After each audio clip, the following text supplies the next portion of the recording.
So I cut the one piece of glass in half and it's ready to go now.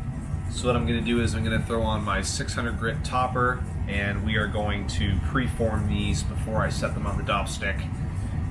Now the darker blue shard, she wants a emerald cut, which is a rectangular cut, and the smaller blue that's a nice light blue is actually going to be a round or a circular gemstone.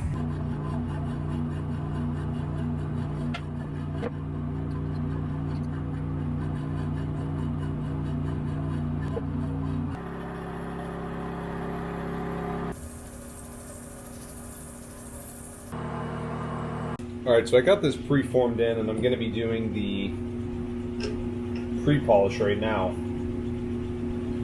And with glass, cerium oxide seems to be the best polishing agent. But for the pre-polish, I'm going to be using my lightning lap. And I like to run the machine at low speeds.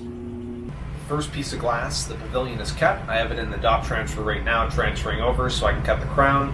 While we're waiting for that, I'm going to start the second piece of glass. And we're going to cut this light blue piece into a round, and it's going to have a really nice pavilion. Now it almost looks like a star on the base here of the pavilion, and there's what it's going to look like. Alright, so I got things shaped in here. I'm just transferring over now to my pre-polished disc. And we're going to get working on this. Now things are coming along pretty well with this. When it actually comes to the round shape, it's one of the easier cuts because everything is the exact same. It's very symmetrical. It's a circle, so everything's similar.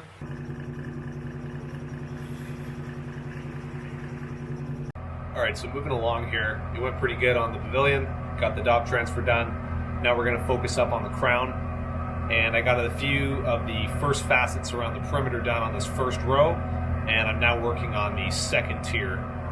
Alright, so I got the table adapter on, and that allows me to cut the main facet that you look into, which is the table. And I set the machine at 45 degrees, and the adapter is a 45 degree notch out.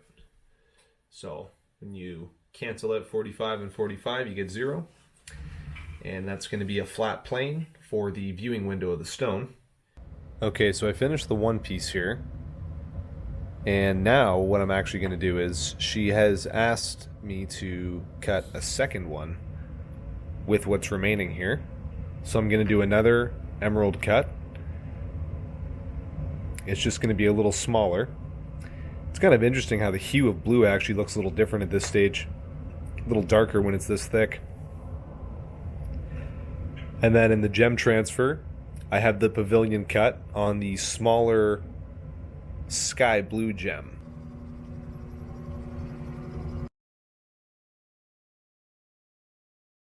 So I just got this new gem transfer. Here's my previous one.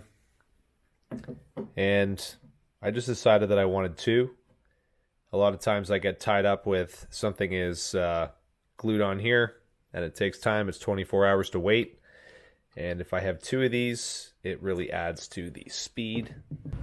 So I have this other piece of beach glass in the machine now, and what I need to do is I actually need to line the girdle up to make sure that we have a proper crown and pavilion, and they're lined up. Nothing's twisted on the gem. But I can actually press down on the gem and feel when it's on a facet. When I feel that it's where I need it to be, I'm able to tighten it. Alright, so I just completed the polishing, and what I actually do when I'm finished, I always take one more good look over. Just make sure that the table is properly faceted and polished. And then when I notice that it's nice mirror finish like we're going for, we're good to go. Remove it from the machine.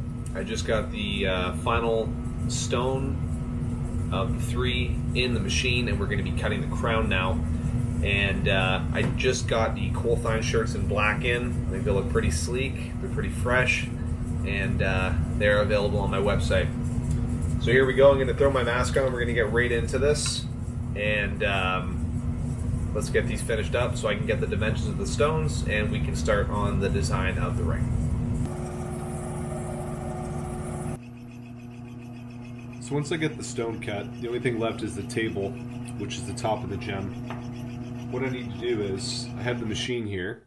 You can see the angle. I need to set this to 45. And I can just quickly do that here.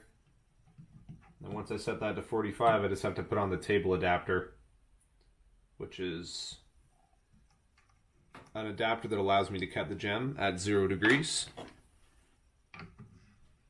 Throw that on, lower it down.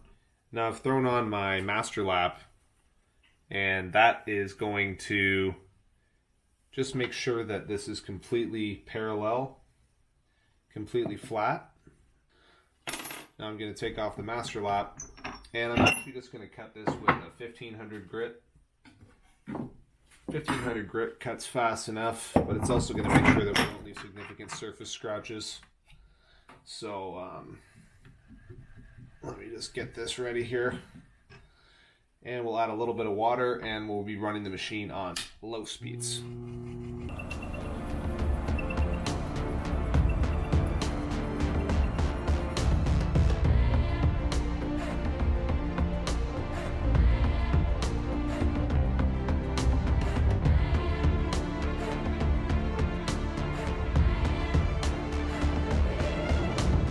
Alright, if you guys made it this far, drop a like, make sure you subscribe, and if you want to help the channel, buy a t-shirt.